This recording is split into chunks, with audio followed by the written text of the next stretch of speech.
Mais ce qu'on s'entend, la musique à maison mère, mingi to benga équipe nationale. Pourquoi? Parce que somme ta bimio na mi faut comme leader. Atika wenge ba yebi. C'est-à-dire les années tu comme ça équipe moko X. Mais si et ça ligue au comme un autre joueur t. Parce que comme joueur et ça ligue au comme une équipe en donc ce genre de personnes trahissent difficilement quoi. Oyebi elenya wenge sko yango wana. OK. Scotty, wenge état d'esprit, les églises té. Ba passer ko ba beba na tout le monde. Bon ni ba musicien. Et puis mon amutaza patron na ko na ya osama kamna yi. Donc bazaka censé te ka foka ba yo kana te. Encourager en côté mais au cas de manière générale par ba fait non c'est basé na po ya loba ki boye to x loba ki boye mais pour nga na loba ke et ça maramba musique etambola ndenge wala ko biso za bien na ba set ba boma na kati to yebi yango na ba set beneza ta bomani là to encourager te. J'ai beaucoup de respect envers Kulu Tanga Ferregola, la PCP Mbo de Place Zali. C'est-à-dire, nana bina kanyoso, l'exception est zalaka. Robo tabana, bi bana ngana bota bango to bango so bazaka pembe. Mais mona mo pa bimi wana aza mwindu. Pour le bateka aza mo anoter po bimi mwindu. Na biso et servir biso de leçon. So yo servir biso de leçon te bon, na éviter sous biso ba gêne to yelelo. To a tout exemple ben na biso po nde ba rien de nouveau sous le soleil ya on va to mona ben na biso musu ba sala ka pe erreur mo bo pe lelo to mona ndenge rattrapa bango lelo to mona ba suka na bango ouais ranson aza papa artistique bien sûr ya Kulu to Ferregola papa artistique ya héritier Watanabe bana kini bana RDC botuna ngai nié agence rapide multi-service et memele bino ba solution pour le voyage na bino yoka surprise agence rapide multi-service et bongiseli bino ba visa promotionnel na mbongo muke pena na tango muke au voyager au kei na yo au tindi famille to pema na ba kei kotanga na mboka ya bapaya yoka bien agence rapide multi-service eza ko assister bino na lomangu nyoso pona boza ba visa ya 3 ans toza na visa ya 4 ans toza lisusu na visa ya 5 ans soki olingo voyager na ba pays oyo Canada France Mexique Brésil Italie Portugal pena ba pays mosusu oyo totangi awate. L'agence rapide multi-service vient au devant de vous présenter nos différents visas promotionnels pour des destinations telles que les États-Unis, la France, le Mexique, le Brésil, la Turquie, l'Italie et le Portugal. Vous qui aimeriez continuer vos études à l'étranger, l'agence rapide est là pour vous accueillir. Aux alliés na posa la assurance voyage. Yaka na agence rapide, okosomba assurance voyage na yo na prix ya malamu pe ya kitoko. Aux alliés na posa ya billet d'avion pour na ko voyager Lubumbashi, Kasai, Katanga, Bamboka nyonso ya République démocratique du Congo. Yaka na agence rapide okozwa billet na talo ya malamu. Mesdames et messieurs, bonjour, merci de rester branchés sur cette grande émission Excellence présentée par moi-même Scotty Kabal, la justice de la presse. Une fois encore, merci pour le soutien, merci pour cette attention qui est toujours largement soutenue dans cette émission Excellence. Voilà, je suis avec un invité de marque, un habitué de cette émission, Parfum d'hiver,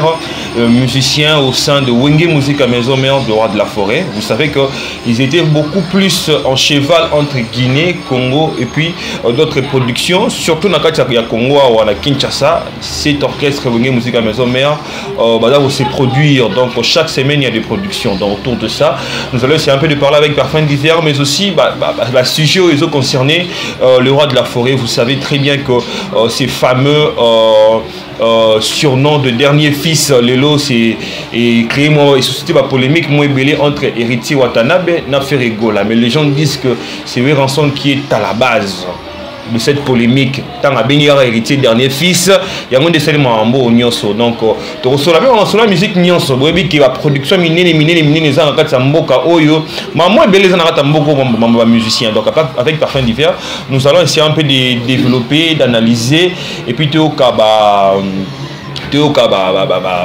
réponse. Mais avant de commencer, je vais d'abord dire merci à mon boss Bruno Lubika Mbongo et à propre mon boss je te salue, sans oublier lui-même le millionnaire Junior Bouibou le millionnaire, je te salue mon boss là où vous êtes, sans oublier je vois aussi mon oncle Pablo Kayembe, Jonathan Kayembe et Damaris Kiala. Des gros bisous à toi. Parfum d'hiver, bonjour. Oui, bonjour à toi Scotty, bonjour dans le Big Boss le Roi de la Forêt, patron d'Angaï, maman Silégi Mampata. à un moment d'exaucer de Glady. Bonjour à Baneko, tout au bolinga parfum d'hiver. Na moni pemba moro. Francis ouais ta papa Chansard, l'homme de la situation. Mbote na yopi masanga ko chaque tompi en période de Washington. Donc voilà. En tout cas, moi, toujours dans la musique à maison mère. Bien sûr que oui, j'ai encore beaucoup de temps là-bas. Donc on a zana penak, on a zana, on a apprendre nani. Bon, ni bon molo ngwa mingi, bo ki quartier latin, OK nonté, la bengi on dans nonté bendeni. Na zana na wenge pena. Ngana na zana des fanatiques à wenge avant même là comme musicien, avant même là comme musicien. Donc na zana déjà fanatique à wenge, ba yebi. C'est-à-dire zana tu kumisa équipe moko X. Mais si et ça ligue au comment une autre joueur t parce que comme joueur et ça ligue au combat une équipe donc ces genre de personnes trahissent difficilement quoi.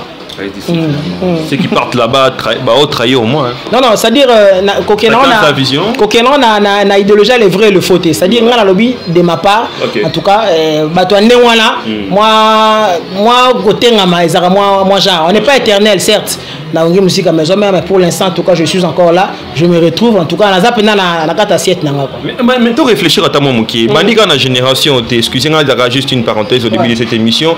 Tout le monde a beaucoup de jeunes musiciens de Wenge musique à maison mais bazo préférer mingi basaba ki na ko la continuité na bango na quartier latin il y a Kofi Olomide monsieur l'ambassadeur. Je ne sais pas cette philosophie c'est quoi parce que na Wenge musique à maison mais vous êtes empêché de beaucoup de choses ne balobara na musique à maison mère salaire les a raté en bokendaka kuna obendengeni bokendaka kuna yote mais na check en général. Ouais, oui, il y a une règle, il y a une exception, donc il n'y a jamais eu de règle sans exception. C'est-à-dire, ça, observation, peut-être au Sali, mais ce qu'on s'est dit, on a une musique à maison mère, mingi to en équipe nationale. Pourquoi? Parce que si on t'a bignon, il faut comme un leader. On est bien. Tout à fait. On a une idéologie. Pourquoi on a la ceinture à souka? Dans ce bimi il faut m'amener comme un leader, comme un président. Bon.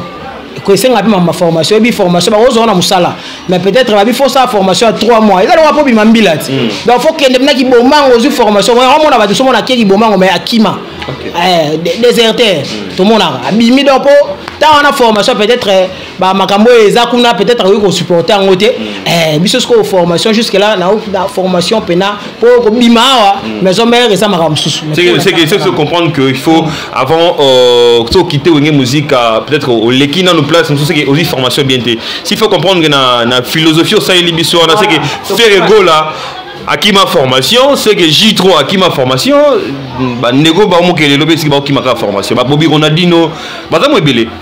C'est ni net sur comprendre, c'est-à-dire formation autozoaka, mingi. Dans tout le bel de règle, une exception. Vous comprenez, mingi au monde que bateau ba ma maison mais mingi ba kenda ko évoluer en solitaire. Na été son akosi. Et aussi tu me faire les carapés en quartier là. J'ai beaucoup de respect envers Koulut dans faire rigolo là, puis c'est bien beau de place Zali. C'est-à-dire na bina kanyoso, ba exception ezalaka. Robot tabana, bien bana ngana bota bango ba to bango nyoso bazaka pembe. Mais moi na mo pas bimi wana aza mwindu. Pour le bateka aza mo anoter pas bimi mwindu. Bongo. Voilà. Donc, on a règle à la façon de faire mais la plupart, la plupart des gens, musique à maison, mais mingi, à tous les fois, ça mingi. Beaucoup de polémiques. On a ça émission, on a Bobby, on a dit juste ce jour avec Junior Senda a réalisé qui émission on a. Babi na musique à maison, mais on va foutre à 2 fois par an. Vrai faux. Ce que l'orchestre va foutre à théorie au Sani. Vous comprenez? Qu'est-ce que tu es allé faire là-bas? Comme sous visibilité, car Rosana, le roi de la forêt. Si tu n'as rien à profiter là-bas, ok, Sani. Est-ce que Moutuni n'a pas au salé l'eau sans intérêt? Nous avons un accord sur tout le monde de vivre la vie, de vivre même de tes aranabots, na bonne relation, et ça intérêt mon Rosalaka. Bah tu pas quand ça a sur intérêt à Rambon. Tu intérêt à Rambon, tu intérêt à la manenge belé. Et puis que tu son ananas Scotty. Na koza na promo boy songolo boy mais Scotty na relation mo na mutu songolo boy et su ego sunganga intérêt yango wana.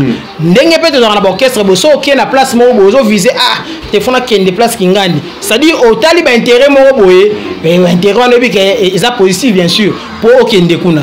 Les loyo franchement biso pona biso ba gêne d'une manière générale. Mambwana na longo na kina bando finga bando critiquer mamba kala ici là ba anti valeur. Donc mon irmo ba musicien biso bazo tia biso un peu à l'écart par rapport à ba genre à ba comportement bon. C'est-à-dire mutu apesa ko lipa na tongo na poko ba peso c'est moult ba peso nino bosani okomo raconter ba boba. Ma musique wana ici là déjà. Ba balinga na bonso mambwana ti. Les locaux ça va pas si des fois.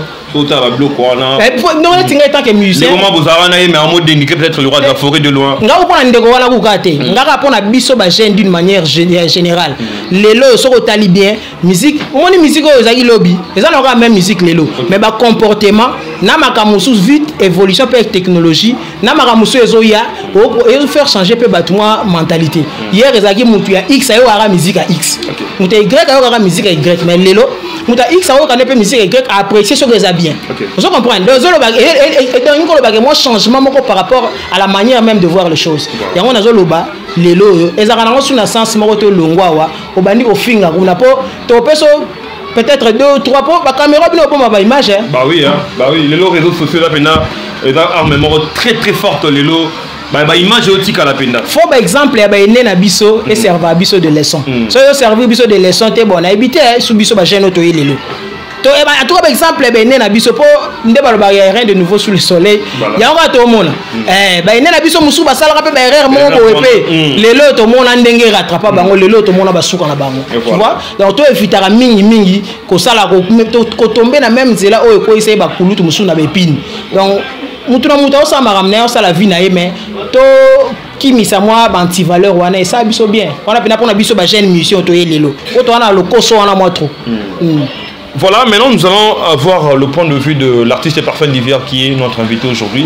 N'annonce nanga là-bas qui dans le soleil moi le moment par rapport à le fameux surnom dernier fils. Tu bi bato na la biso. Tout le monde a déjà fait rigola na ba 97 déjà.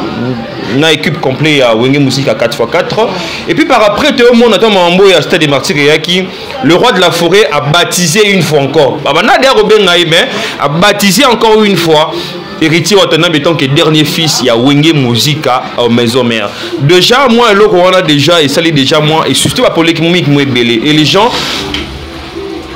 voit au moins que on dirait c'est lui qui est le responsable. Il y a polémique aujourd'hui entre héritier Watanabe na Ndegonaye et Ferrigola. C'est Weranson qui est à la base de tout ça.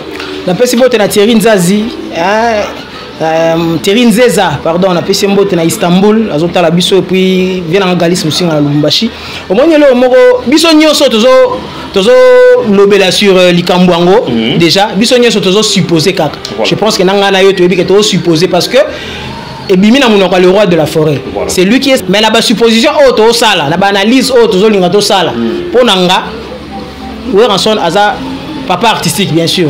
Il y a Kouloutou Ferrigola, papa artistique, il y a héritier Watanabe, papa artistique, il y a Batobele, au Binonio Soboyebi, Boyebiwan. Je pense que Netinga, je suis trop fier, il y a le padre Ferrigola, il y a mon héritier Watanabe, bon, sa fierté à Wenge Musique à maison mère particulièrement. Et puis il y a clan Wenge d'une manière générale. Ce qui est là, Tokomika ko vanda na po balobi dernier fils et suscité polémique. Netinga, pendant on polémique un peu trop stérile. Hein. Stérile parce que des fois ça fait mal détrôner Ferrigola du dernier fils pour octroyer cela à héritier Watanabe on ne pendait ça de moi bien si quand on a bandi le mot ko loba ah nanga na yo to supposé oh yo lobi on a supposition parce que ça maloba wer en santé il y a personne qui a tendu le micro na wer en santé pas tout na ye explication wana so linko loba nini na sike oyebi ke mutu moko te sa tunye pour loba olinga loba nini par là et ça le rwanda na loba ba œuvre na biso to betara nde de fois ba taxa biso ah écoute nde asala abwakela kinanyo yo mais autour ni artiste on a été aligné koloba nini peut-être en tout cas ça n'avait rien à voir peut-être na makambo yozo kanisa bozana na problème ya X au moins X ça ene le mo bobi ah c'est ka bwakelinga moni biso ya mo na ndenga kongondo ya moto ça ça dit yo bulele mutu makambo tam su yozo kanisa te yango na biso ke nanga na yo ti tozo analyser ti tozo lobela likambango tozaka na kati ya ba supposition na kati ya makambo biso tozo tâtonner eza bongo to eza bongo te mais o eza lengi to plaisir nanga ande na fandi awa ya komona ke bango nyo sobi balana baza bato baza ici de Wenge Musique à maison mère fierté nanga eza yango wala puis ya musique congolaise ba la fierté et c'est yango wala au moni ba titre ba connotation ba pseudonyme et consort ba bloko nyoso ba slogan nyoso wana ya na osima o ezara liboso importer ezara rendement. Tu vois au moment on a le bon moi comme pe chien méchant ba dessiner chien méchant mais tam susu au côté bon moi on a la sima on a tam susu au côté tu me répond on a tika la pe monnaie mais il est méchant mais ba bombier quelque part mais azala ne pe na lupango wana tu vois mais yo tam so c'est fier kana magambo ba commun peut-être au côté na lupango te au soir à libanda donc par là j'aimerais dire que to suka na ba polémique te ya po ba bengi po ba sali bo ça plaisir bango mi balé bazo mais bango bengo on appelle la musique congolaise c'est important c'est la lobby c'est important là tu sais comprendre tu dois comprendre bien na lingi ndete to analyser na juste point sur makambo we ranson na lobby tant que yemoko azawa na ko clarifier biso tu comprendre pour ndé na biso ka alobi boye tamso alobi be pona boye tamso alobi pona poto éviter yango ya on a biso ke fierté zaka ke bango mi balé wana baza bato ba uti ngé musique maison mais lengi nango yango wana tango to mona makele yo sala mabongo ya ka clan ngé mtezaka nini likolo plaisir yango mais aujourd'hui tant on va na peine dans la télévision si votre le banaka na yo ndeti lelo we ranson il est qui dans ta carrière musicale we ranson na ça mutu oyo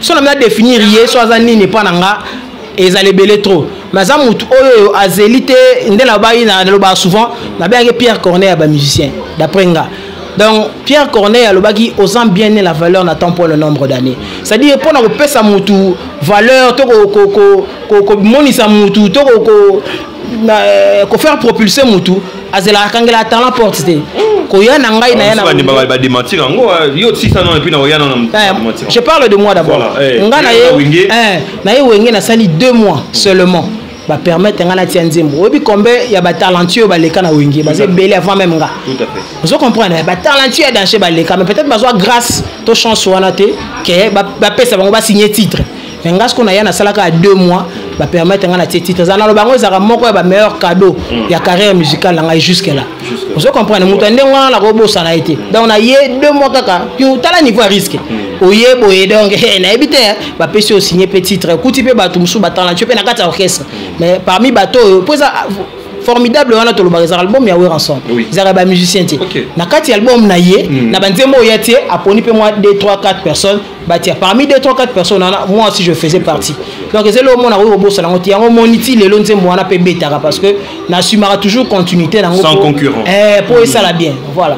Mais quand aujourd'hui le bic est ensemble, avant muto a propulsé à talent mais au tout le monde a les na plateau de télévision Robin Mondibu dire les contrats mambo yo lobby parce qu'il y a lobby que oui il a passé par Wenge musique à maison mais celui qui a propulsé son talent c'est par contre Fally pour paquer son vieux dans la musique te là on va comprendre te avant que tu na biso Fally pour payer baye ayebagi na power ensemble tout à fait si comme mutayeba à travers mutu wana soko komi au sauter mbala moko yango ya moko yango zo bakaka ba discours musuto tenir na ba télé photo pesa ngo avant oloba vous comprenez que tout Fally pour parce que ayebaki e poids ayebaki à travers Weranson à travers une musique à maison mais pour avoir on a to yebaki na absoluté vous comprenez si que tu es passé par là ils a tel net ngande na fandia pour Nana est pas présent dans Weranson je suis passé par mon aîné Lacoste jamais je ne pourrais parler de ma carrière sans attendre à combat Lacoste carrière na parcours les andeni te parcours na bonne les kai bonne saki boti le na za maison et longolanga et le côté vous comprenez ba maka mususu ya omoni zo taxer biso nyonso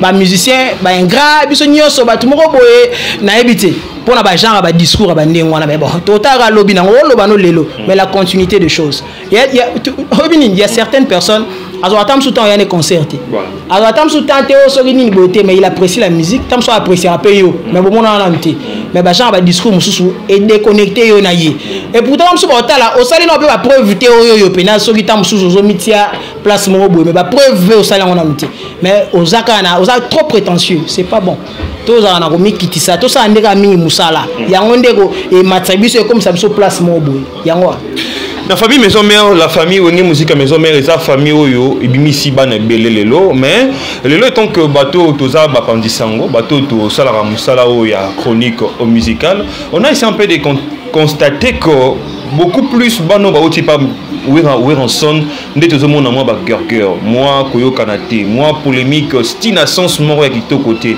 aujourd'hui sotali Fabrigas peut-être na des pliques ba yo kanarati ba yebi ke ba yo kanarati ba otala ngai sotali lelo mona que guerre eza makasi kote mati jusqu'au créneau entre Fabrigas na héritier Watanabe taka na émission moko boy Fabrigas a comme tiko rappeler na émission Sextap héritier et ça la ki mo ba te belé kitoko côté et ça ba guerre mo belé Robin Mondibu na vieux na faire ego la ba yo karaté. Les gens pensent que Weranson il est mieux placé. Tout le monde en voit. Nathan Moroboué va porter parole, va parler les princes, Papi Roger, Nas Sankaribaner aussi maté. Mais quand Weranson il est sorti à Betty, Libor on a mis ça, Maramutu et Zonga dans l'ordre. Les loyaux polémique où ils ont entre Bana et Weranson wana babi le lope Weranson peut faire quelque chose peut que moto peut bomani attends comment va pire mais to refléter moi image moko ya bien wenge musique à maison mère Scotty Kabalu la pesi mbote na Thierry Ngonda dona Monica Thierry Ngonda ya Wivin Mundaya couple mo magnifique dona Monica gaz na gaz maman sociale ba mbote na yo Paola Mbiavanga ya bika ndezalaka Redel tout kabila nga sagesse oyebi elenya wenge sko yango wana OK Scotty wenge état d'esprit les églises té ndeto zakata ndeto zaka wana na podium wana to kabiso nyoso même moral to beta ndule poto se pesa ba nyoso to za même moral na ndengo wana mais état d'esprit dans mutu dans l'esprit na ye puis il faudrait savoir exemple pesi il y a ba porte-parole na biso c'était normal parce que bazo sala bango nyoso jusque là au sein de wenge musique à maison mère mais bande ko nyoso tangi ya muna mutu lelo za patron na coin na ye vous comprenez Weranson na za papa wenge za état d'esprit wenge yango moni elenga wenge yango moni lelo ba olobela mingi ba misia wenge moni mam na otolo bano na début misia so longwe wenge mingi akende kan solitaire o sala magam na ye elenga wenge musique à maison mère yango wa donc lelo ba o ma le bata yo ba kombo otanga makara bato ba wuti wenge peu importe guerre ba rosa na ngo posa les appels glissés ba peka censé te kaka faut ba yoga na kaka netinga lengi na ngezake ba kombo la moto yoga na wana ba na wenge musique à maison mère donc si on comprend la réponse na bien tu as prouvé que Weranson a participé dans 12 mususu ebetama na kati ya orchestre na ba départ mususu parce que yé mo ba dans la base ya mamboana il y a guerre entre les musiciens naï nabi oza maele mingi makambo toto le beleza makambo qu'est-ce que Weranson a à voir Toyokango départ oui non ba question so ya Toyokango mingi na départ à brigade on est Weranson soutenant un héritier ne toyokambi ni likana yango na lobit wana omoni muta sambara na avantage na ye je pense que oui bien donc on a sorte soigné sur la gueule pesa discours pas ba tukuna sambara na avantage na yo peso ke kuna sambara na avantage na yo vous comprenez mais on a ébissé que lengi nango ezake wenge d'abord faut ba des églises té wenge musique à maison mais églises té que non en tout cas faut ba passer ku ba beba na tout monde bon boni ba musicien et puis mon amutaza patron na ko na ye osama kamnayi donc bazaka censé té ka foka ba yo kana té lengi on so ke Monica nda peso umeli ngo musupe ba yo kana bango 25 ans après ya wenge 25 ans après wenge 4x4 monte que le ba vient na biso baza sur une même table vous comprenez donnons le temps au temps to tika te to lukaka te en tout cas faut pe nanyo te eke bongo et là on a le wana temps nango ya pe na temps o ekete tout ça na c'est ndeni no guerre pe na ba limite si tu bi ke Weranson na jibe mpela ba ça la guerre mais na ba limite mais le comment attend sous Fabrigas ça doit rappeler sextape il y a héritier Watanabe na table ça qui m'a battu belé te awa te na talite awa to ça la jugement sur les faits sur ma fête tout sur ma propreté na zolo ba d'une manière générale il y a guerre vous comprendre il faut pas que na kati ya discussion abatu makamyo se bimara ezalaka nécessairement c'est pour ça batute mutu ça ko fingelo mo boy pourquoi fingi boy vous comprendre ça dérange aussi mais faire partie à la guerre on approuve pas en fait toujours encourager en côté mais au kana rolo ba d'une manière générale par ba fait non c'est basé na po ya lobaki boy to x lobaki boy mais pour na ngana rolo ba ke eza makamba musique etambola ndengo ala ko biso za bien na ba set ba bomana kati to yebi yango na ba set venez à ta bomani là to encourager ti na biso za kata to ke mo na mo obi guerre ba wenge ba président Jibé mpe ba président Weranson ona isi oyebi ndenge ezala bato badaya ezala pire ko le auto yozo lo bawana ezala ba ndenge moko ya daji ba famille ekabwana mais 25 ans après ba vandi sur une même table lelo makambango sila lango na mutu donc to tika temps na temps ya makam parfois différents autres musiciens ou na yambaka na bi que si tu es un musicien ou photo yemba après question pena yo zabena ouais yo zabena on lo baraka to comme tu es plus musicien tu es plus chanteur. Merci. Oui, bah style et la musique que toi on a pas tiens beaucoup en abisso je crois aux au courant. Est-ce que style tchatcho oui bien gros? Ouais, ça mon cas style il y a la carte musique congolaise à vaste tête. Il y a la diversité bah style c'est belé. Na betango. Bon bah te belé ba betango oh. Banani net. Te basé belé, so na no tanga na bosana. Style tchatcho. Quand c'était un style elle wa au demba elle la fiesta et tout, bah tu vas belé ba betango. Ko na ngata rater. C'est la musique congolaise. Oh. C'est la musique congolaise. Vous avez profité. C'est la musique à Congo. C'est la musique à Congo. On est sur musique à Congo. Vous soutenez na thèse ya na tilo collé dans la musique à Congo. Te ngana na pona ba kombo ba tuté. Ngana zolo baka ke za musique à Congo. Chacho, Demba, Fiesta, Nyosoana et tout. Musique à Congo, ça a plaisir. On a le biboy. Parfait différent. On comprend la question dans bien. Tu comprends? Il y a besoin de temps à thé. On répond oui ou non, Chacho, c'est à Kofi. Oui ou non, oui ou non, quel est la musique il y a Congo? Pourquoi on a bimaki à lobby qui est sa musique qui n'a style na ya za ngoma yo ce qu'on contredire. Na contredire mais na lobby na yo ka za musique ya Congo. On fait l'omide. Oui, bien sûr. Avec Chacho c'est aye. Et ça pour on a bon tout na ira ko tout na kuluto. Je pense qu'on a un argument à prouver makambo ya lobby. Adam kolo adam mutamaele, je pense que a temps à expliquer pourquoi le bail bon. Toemba, tu la biso, toi plaisir dans la mer, voilà, parfois d'hiver na habité, aux amuto, yo yemba ramena musique moi belé, qu'est-ce qu'on propose biso ni nya, non? Tu vas voir na yo, tu as une très belle voix papa. Ah, sans concurrent pour aller à la oui, et là moi on a eu, il faut tout continuer toujours. Vrai amour et c'est un renouvellement, affection pour l'éternité à mon abysse, président d'homme na l'île. Naboyi cause l'égoïste, nasengi na nzambe même 2 siècles plus tard. Abatama lisusu ige nzingae. Abatama lisusu na bakoko na ngaye. Pobaye bayo salaki belle femme de mon époque. Parfum d'hiver à transmettre message en na loyembo. Kamagama comme synonyme amour. Atamis monité fixe zone c'est la koleka. Namakila nanga ridele tout caillé voilà sans conquérant. Sans conquérant, une très belle chanson. Cette chanson, je la dédie à mon vieux Bruno Lubika Mbongo et à propre Bruno Lubika, boss de boss, sans oublier aussi mon boss, le millionnaire Junior Bouibou. Parfum d'hiver. Quand la musique lelo, au monde ndenge ba génération eleke bena wenge musique à maison mais une bonne génération formidable. Maintenant le roi de la forêt au Tégobeta concert le 30 juin, on avait vu la participation dans une répétition, on avait vu volonté Emmanuel volonté. Dans on a côté déjà volonté si ba milongo là déjà. Ouais, tout bon volonté, on a vu Adjani, on a vu héritier Watanabe, bazaki benda wana ils étaient présents. Tant que yemba gina bango banzemo bino dia boyemba énergie nini au santaki. Est-ce que c'était pareil? Eh bien bagi peine énergie mususu na kati ya musique à maison. Bon déjà la pesi bango nyoso merci d'une manière générale. Ko banana na kuluta Adjani po ya kana autour à liboso. Auto bala bala lobby. On vient na cesser la leli mabe kulutu. Voilà déjà na musika a ça la émission à reconnaîtra Parfum d'hiver. Ça la maman na plaisir. Ayeli sous na maison mère ayo tala le roi de la forêt à matin à podium to manabiso mais tant na zu vocal la bando je pense que image en batala a kati benandoule. Ainsi le roi de la forêt bi moi no petit na tala na musika. Mais en tout cas, c'est bon. Azan a sa formation. Ça la maman a plaisir ce genre de reconnaissance. Grand chanteur ou vient à Chan. Première génération à Wenge. Parce que le jour où ça il y a sous pour la deuxième fois, n'a hérité Watanabe sur un même podium, n'a pas latin. En tout cas, obika fallait qu'on dégage son énergie parce que bango pe batika ba empreinte na bango na Wenge. Parce que on a s'est retrouvé na podium on a bango donc fallait au pesara sous makambu. J'avais aimé parce que moi complicité on est salaki. Donc professionnalisme et moi tiko tak mo zaki. Ba on peut travailler trop ensemble.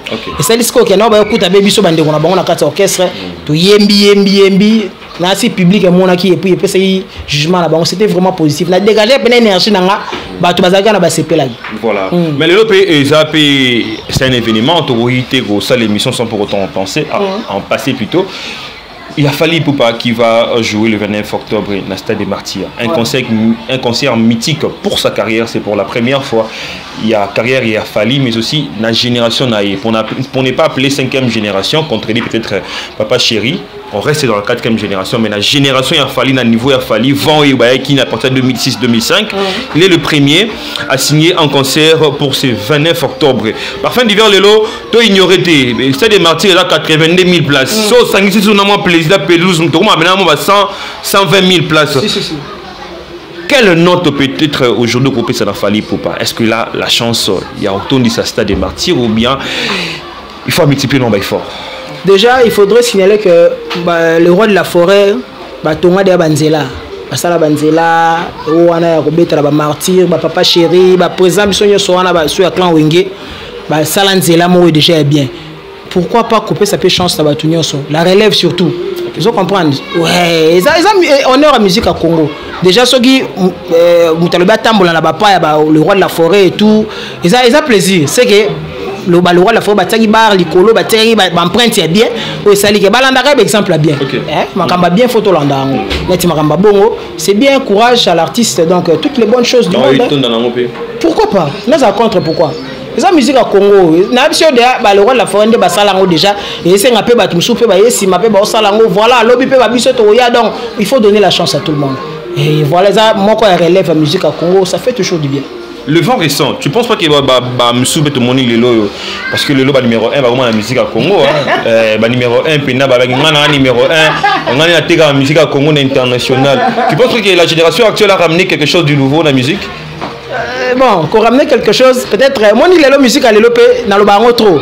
Viens à beaucoup plus musique physique, hein, le physique comme ça. Ouais, c'est-à-dire, à Betty, voilà, physique. Donc, on s'est déplacé, Boulega et Zarité, on a parlé, on s'est déplacé au Kentam Souti Victoire pour se procurer un album X. Voilà. Mais aujourd'hui, ce n'est pas le cas. Les loyaux, Bisso Batotoye, tu peux côté numérique beaucoup plus. C'est-à-dire, on a parlé à ma musique. C'est-à-dire, ils ont sunga, des fois ils ont sungaté. Ils ont sunga peut-être dans au côté 100 francs. Mais ils ont sungaté dans ce sens que Mouto Vani Nandaku, le téléphone a son musique. Peut-être il n'a pas le temps un jour à au chocolata, à l'ati, à Yotalayo. Voilà. On se comprend. On a besoin de ma force. Mouto Soukoula, à l'ati, à pomper, parfait, à se déplacer. À carburant dans son carnet à démarrer et type là sur Yoso bêta. Et comme le roi fan imaginaire, c'est bien, tout comme les générations Lelo, ils sont donnés dans Marambouana. Ils ont quitté hier, mais Lelo. Avec le moment, ça m'a soupé que génération peut-être qu'il y a Jibi dans la salade. Lui, il y a bien ça, ma BP Zali, des fois. Vous comprenez? Et ça, bon, donc. Généralement, déplorer les lots. Ouais, il y en a autant là, discours, surtout tenant à la télé. Tout à fait, tout à fait. Vous comprenez? Discours, soit pas tenir à la télé, tout le monde attend mon pour les cas, ça m'a ramené dans la salle. Sous qu'on a besoin de rendez-vous. Tant que tu as on a fait ce comportement. Tu as tout ça, mais tout ça en sorte que moi, anti-valeur, et ça moi, qui est. Que ma valeur. Mais bah vieux P, photo de bango P, bah vieux P, bah il y a un problème, il y a reconnaissance. Le vieux ne veulent pas avouer qu'il y a une nouvelle génération qui s'est imposée, peut-être les générations de Fali, héritiers et consorts, Ferrego là pour citer peut-être Bango Misatou, Baza Lelo bah s'est imposé, Lelo bah leader, Lelo Aminene, bah leader d'opinion, mais bah ouais on a bah jibe on dirait bah vieux bah ligné qu'on dit Melo admettre que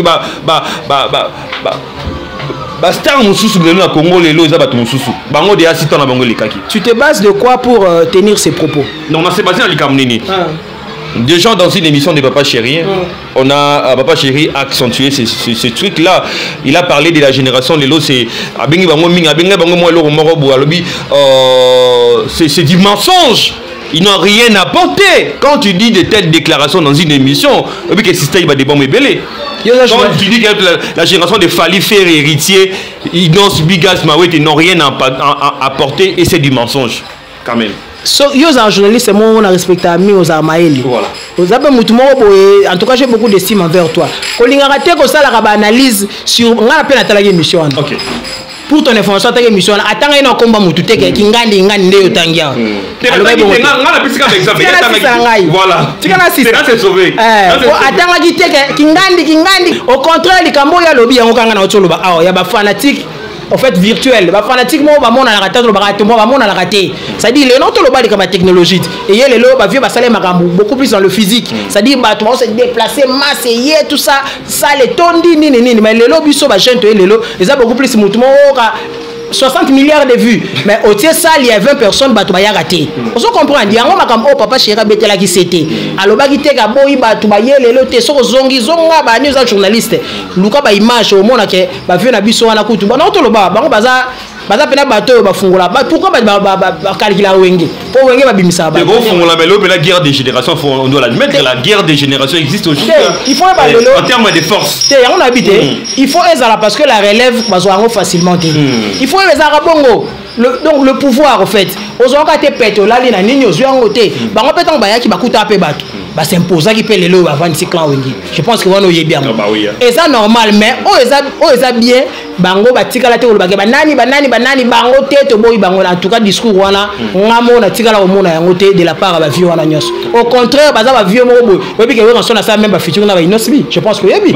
Muto azoni ndima muto ta ça featuring na le wona ça ba featuring ti lelo na ba mission musunza malim sanga ba balim sanga tamso ba yeba ni pété. Ma c'est le featuring. Ba tout monde ba ça presse ah mais président yeba ni to ça le featuring non c'est la relève. Lobby biso beto ozalate bango pa ozala eza bongo to ça bango coup de pouce. Donc bato ba longola mutu na bango ke guerre de génération, conflit de génération même pas. Eza continuité ya makambo za ndengwana. Donc ba ndena lobby bango ba sala ba makambo beti ba stade ba lelo yo génération besoin ate photo beta ba stade. Eza par exemple la bien ba vie batiki. Pour ba vie ba zara ti lelo. Pour ko ça erreur te o taliba ya na nenga systématique pour ba vie on a ti lelo bazali. Donc total respect na bango, total respect pe na génération o ezo ya biso ba oyo ba kulut na biso et ça biso plaisir parce que c'est la photo ti Guinée Guinée qu'on appelle par la musicien ba appelle na musicien mais ba oyo ça bino que musique na bino to lela ngo for na président ya mboka wana donc ni na ba to c'est sous-estimé te musique na biso to na sous clan wenge pardon bozongi mo ba 4 fois tozongi 4 fois successif donc bokebo bo sali 4 jours bozongi le lobby ni neti avant dernière fois au hôtel okene tozongi pour na mariage à Bruno Lubik pour tomber dans le mariage là oui je dis mon vieux Bruno Lubik voilà Ozaina Béatrice tellement content les cinéma qui déjà en avance ndé to sala que to zongi to kati to zongi to vice président kuna lokola to voyager na na jet privé na ye to zongi to beti lobby na to juste avion to keli sous on se comprend donc rien à voir oh ba vie ba boya ka ba nini te wana za ba discours ya biso ba congolais ndé to linga ko déformer tam sous makambo oh ba to ba lobby te boy voilà. Voilà, nous sommes presque à la fin. S'il faut rappeler déjà information, parce que tout le monde a repris Ming, tu as aussi de l'autre côté, moi, poste et à porter parole, c'est toi amené dans mon amour, mon droit de musicien les Caribes ou variété pour donner les informations. Quelles sont les nouvelles informations aujourd'hui au sein de Wenge Musica en termes de production, en termes de répétition? Merci beaucoup. On ne sait pas le reconnaître parce que l'art de parler peut s'amener les sauter. Pour tout le monde, on a eu dernièrement, on a eu place Moboy, jeter les noms. Hey, il y a une mission, il faut porter parole. Là, c'est qui? On a bien la cause, on a bien considéré qu'il faut se là. Parce que être musicien et savoir un peu qu'on loba. Et peut s'amener les sauter. Moussou a eu un danger, a bien un danger, ça a danger, mais ce qui est interview, ma papa ou Lili. Donc, ce qui, moi, grâce à Wanezali, il faut se là, il faut qu'on s'en zambe. En fait, en termes d'information, toujours presté Mikolo presque 3-4 fois la semaine. Tozaki na Chaka, tozaki na Matonge wana, tozaki na Stade 24, tozaki na Bandado. Et so quand ma semaine to banda normalement fait au Kenya. Mais on a un peu ce programme précis. Donc le quoi là non va préciser la date pour yaka mais c'est que vrai protéger basé sur le terrain. Banzemo le roi sans conquérant c'est une chanson intemporelle. Donc pour continuer ko yoka ngo ba répétition na biso mercredi jeudi toujours dans Massimani bien que to beta vendredi samedi dimanche mais cela ne nous empêche pas de répéter wana ba to bayaka et puis toujours en studio. Le roi de la forêt c'est la banque makambo et ça pena mo belé basa na bon pena tranquille donc ba programme na biso yangwana mais il y a vraiment des déplacements qui s'annoncent c'est ça pena mo belé mais na linga robe mais poto na mtia eza belé mambo belé papa ngana linga yo beta makambo avec précision ko za la iso la bolo mis visa yo pesa ma pas si ka o kese mo mtia visa yo comment sur la terrain wana oh wenge on a kosi oh wenge papa abi ka o kese mo mtia visa oh ti 2026 ka bango na Canada plus oh wenge papa wenge kwana makambo wana te oza wenge na yebite na mema ngonde nini wenge ba stade wenge oza wenge donc ko yana wana nenga comparaison te o wenge e beta ba tout rapport trop pe continuer car si les nanté zano kimia tu auras de nouvelles dates et ça le bien. Tout à fait. Voilà. Bien besoin en gros, mais je ne sais pas si tu peux déjà accumuler avec des dédicaces, hein, comme il y a les trucs. Ça bien, vraiment merci. Na pesi mbote na on Trésor Kilon ont toujours prêt pour aider les autres. Na moni Adrien Mokonda, na moni Prince côté là, na moni Trésor côté là, do na moni Gaz na gaz. Parfum Orsidor na Londres, avec le manager Ashra Michael Pondi, parfait zoko marara na ebité quoi. Mbaya gbada na pesi mbote Jérémy Cosmas le noble. Mbote na belia Willy Pensienne, donc exaucé Ngabi mbote na yo Evodi Mpunga place aux alifs na bambote belé Clément Muzolo Jet Thomas Sananga na Londres Saddam Mogolo donc Saddam Luzolo ya palais yo yebi donc commandant Bob Bokolo ya na maison communale à Kinshasa commandant Bob Bokolo merci pour tout Richine tout là na Afrique du Sud na Cape Town Nathalie na Moni Dadi Boulou la papa Japon fils Écosse Joël Rasta de Kapa venanga Gervais Katende Irène Mamboeni je t'ai jamais vu mais na mona na différentes émissions nanga tu viens commenter en bien vraiment salutations à toi Irène Mamboeni moi j'aime des personnes comme ça vraiment mbote en place aux alliés donc Thierry Nzeza na pesio penambota trop ya Galis Musinga na Lubumbashi Thierry Ngonda ya Wivine Munda ya je martèle encore une fois de plus donc vous êtes tellement le président Ridel Touka bilanga sagesse président Ridel Touka tous on a besoin na yo Jérémy Cosmas le noble Gilles Bantu tout bolinganga en tout cas Jérémy Cosmas na lobagi déjà bien Touka le courageux et puis na succès na Idriss Atonda médecin sapeur vraiment droit au cœur tout ça pena ensemble trésor c'est y aller bamboti na yo ya trop quoi. Voilà, je dis merci à Parfum d'Hiver pour la disponibilité. Merci vraiment. Voilà, professionnel. Pardon, en tout cas, il y a un débat parmi sur la émission Koti, niveau partage les gars. Moi, on a un groupe Moussou na habité. Dadinga les célèbres bureaux mobiles, Dadinga les célèbres bureaux mobiles et puis Massana Kocha qui tout la période de Washington. Vraiment merci pour le partage. Na Marambutu Bossala en tout cas, merci. Voilà, merci. Je dis merci à Maître des Bandal, Maître Naling Wala, c'est un ami aussi. Je te dis merci des Bandal. Navani Koto aux États-Unis, Namoni Massana aussi Sefou, le patron américain. En France déjà, il sera avec moi bientôt à Kinshasa. Nicky N. Rubio, un entrepreneur. Voilà donc Metchoula, donc c'est un ami, donc bon vent à toi. Merci pour tout, sans oublier à lui-même la queen, maman Jenny Mangaya. Je te salue, la maman de Jaden Paradis, Jaden qui est avec moi, donc il assiste son papa ces derniers temps. Et je dis merci à la réalisateur de cette émission, Junior Senda, Ditoutou, le boss Rafangindou, le patron de Congo Promo Télévision. Et également Maman Belinda Monsanto, je te salue là où vous êtes. Et sans oublier aussi mon oncle Pablo Kaimbe et sa femme Léontine Moussamba. Là aussi, je pense à mon beau-frère Guilain Djunga, je te salue avec sa femme Glody Kaimbe. Vous êtes tellement nombreux, continuez à soutenir cette émission et puis de donner cette intention qui est toujours largement soutenue. Quant à moi, je vais me retrouver très prochainement avec un nouveau invité. On garde toujours le même plaisir dans Congo Promo Télévision. Au revoir.